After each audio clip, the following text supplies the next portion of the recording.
तो दोस्तों, बहुत-बहुत स्वागत है आज का आपके हमारे इस शानदार और एक छोटे से सेशन में, जिसमें हम बात करने वाले हैं भारत की अर्थव्यवस्था, गोल्डीलॉक्स मोड। देखिए वित्त मंत्रालय ने कहा है कि भारत की अर्थव्यवस्था संतुलित और स्थिर में है। इसे ही रिलेटिव गोल्डीलॉक्स कहा गया है। ये वित्त मंत्रालय द्वारा बोला गया है, तो अब हम इसके आगे डिटेल से जानेंगे कि ये गोल्डीलॉक्स मोड क्या है। तो चलिए शुरू करते हैं। सबसे पहले जानते हैं गोल्डीलॉक्स मोड है क्या?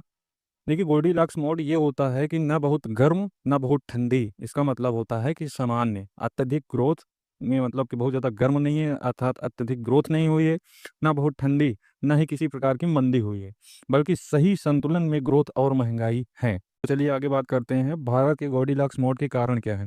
जीडीपी ग्रोथ 7.2% दुनिया में सबसे तेज है। महंगाई दर मई में 4.8% आरबीआई के लक्ष्य से कम है। अर्थात दुनिया की सबसे तेज तो ग्रोथ हो रही है जीडीपी में 7.2% जो कि है, लेकिन जो महंगाई दर है वो मई में 4.8% है, जो कि आरबीआई के लक्ष्य से बहुत ज़्यादा कम है। रोजगार के अवसर बढ़ रहे हैं दिन प्रतिदिन। बैंकिंग सेक्टर डेली वाइज प्रतिदिन मजबूत हो रहा है। जैसे हमारे बैंकिंग सेक्टर जो हैं वो बहुत तेजी से मजबूत हो रहे हैं। जोखिम कहाँ है आखिर? ये जो बीच वाली स्थिति बनी हुई है वो उसमें जोखिम कहाँ पे है? तो बात करते हैं अंतर्राष्ट्रीय तेल की कीमतें बढ़ी तो महंगाई बढ़ सकती है। यही खतरा हमारे सिर पे मंडरा रहा है। जो अनेकों प्रकार के युद्ध हो रहे हैं, ईरान इजराइल आदि आदि युद्ध चल रहा है, उसमें अंतर्राष्ट्रीय तेल की कीमतें बढ़ेंगी। स्वाभाविक सी बात है कि युद्ध में महंगाई तो बढ़ती ही है, कीमतें बढ़ जाती हैं। तो वैश्विक अस्थिरता का असर भारत पर अवश्य रूप से पड़ेगा। मानसून कमजोर रहा तो खेती और महंगाई पर दोनों पे असर पड़ेगा।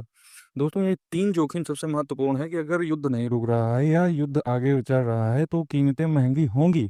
खास तौर पर तेल की कीमतें अवश्य महंगी हो बढ़ेगी, जिससे कि महंगाई बढ़ सकती है। अस्थिरता का असर भारत पे तो पड़ना स्वाभाविक है। हर देश पे पड़ेगा, क्या भारत इसमें? भारत, पाकिस्तान, अफगानिस्तान, सारे ऑल वर्ल्ड पे इसका असर पड़ने वाला है। मानसून कमजोर रहा तो खेती पे आवश्यक रूप से असर पड़ेगा, महंगाई पे भी असर पड़ेगा। तो गोल्डीलॉक्स का फायदा क्या है? कुछ तो फायदा होगा। किसी भी सिक्के के दो पहलू होते हैं, एक तरफ लाभ तो एक तरफ हानि। तो इसका फायदा क्या है? निवेशकों का भरोसा बढ़ चुका है। रोजगार के मौके पैदा हुए हैं। विदेशी निवेश बढ़ चुका है भारत में। सरकारी योजनाओं के लिए फंड मजबूत हो गया है। ये चार प्रकार के हमें फायदे हुए। गोल्डीलॉक्स का फायदा है ये। अब बात करते हैं निष्कर्ष क्या है इसका, कि भारत की अर्थव्यवस्था फिलहाल मजबूत और संतुलित स्थिति में है। वैश्विक हालात पर नज़र रखना जरूरी है।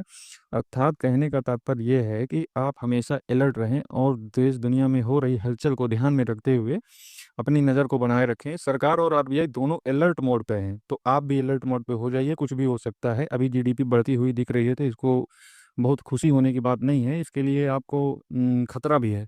तो दोस्तों, कैसा लगे कमेंट में अपनी राय जरूर दें आज का सेशन, और मिलते हैं जल्दी अगले सेशन के साथ। जल्द ही धन्यवाद।